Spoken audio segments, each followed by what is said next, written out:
Bulutlar semanı bürüdü, ulduzları daha görmürəm. Günler icran dolu süründü, eşksiz dünyaya mən dözmürəm. Necə oldu bu alov söndü, ağrımı heç kimle bölmürəm. Günler icran dolu süründü, eşksiz dünyaya mən dözmürəm.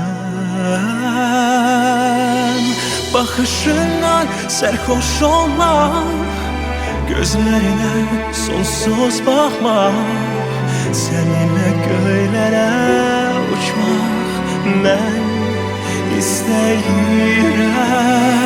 O səmanı mənə qaytar, ulduzlara birgə baxaq, qəlbimizdə olsun bahar. Mən yalvarıram,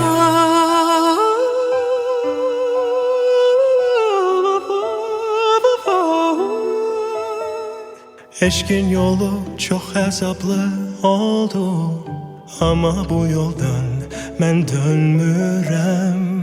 Əllərini uzat mənə doğru, eşksiz dünyaya mən dözmürəm.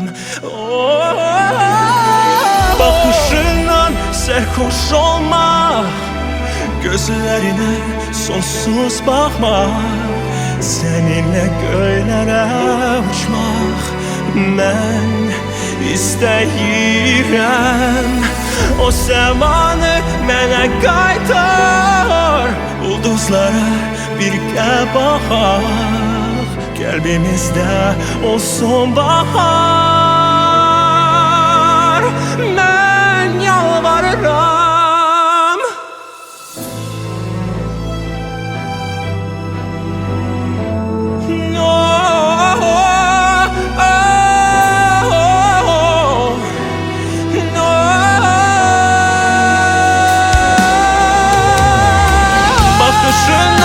sərxoş olmaq, gözlərine sonsuz baxmaq, səninlə göylərə uçmaq mən istəyirəm.